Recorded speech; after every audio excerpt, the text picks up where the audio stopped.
Hozir qanday qilib rasmimizni multfilm ko'rinishida hozirgi trenddagi rasm qilib tayyorlab olishni o'rganamiz. Buning uchun App Store yoki Play Marketga kirib turib, ChatGPT deb qidiramiz. ChatGPT deb qidirganingizdan keyin mana bu oq chiroyli ikonkada nomi bilan chiqadi. Uni ustanovka qilib olib, ChatGPT ga kirib turib, komanda yozamiz.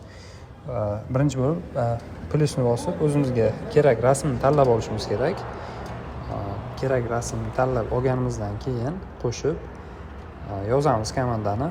Ya'ni multfilm menga aytaylik, mening rasmimni multfilm ko'rinishida tayyorlab ber yoki shunga o'xshash komanda yoziladi. Ko'rib turganingizdek, yozilgandan keyin yuborish bosiladi. Yuborish bosilgandan keyin AI sizni rasmingizni siz xohlagandek multfilm ko'rinishida tayyorlab beradi. Uni ochib turib, saqlanishni bossak, rasm saqlanib bo'ladi. Undan keyin ko'rib turganingizdek dastlabki ko'rinish va keyin ko'rinishini ko'rsangiz bo'ladi taqqoslab.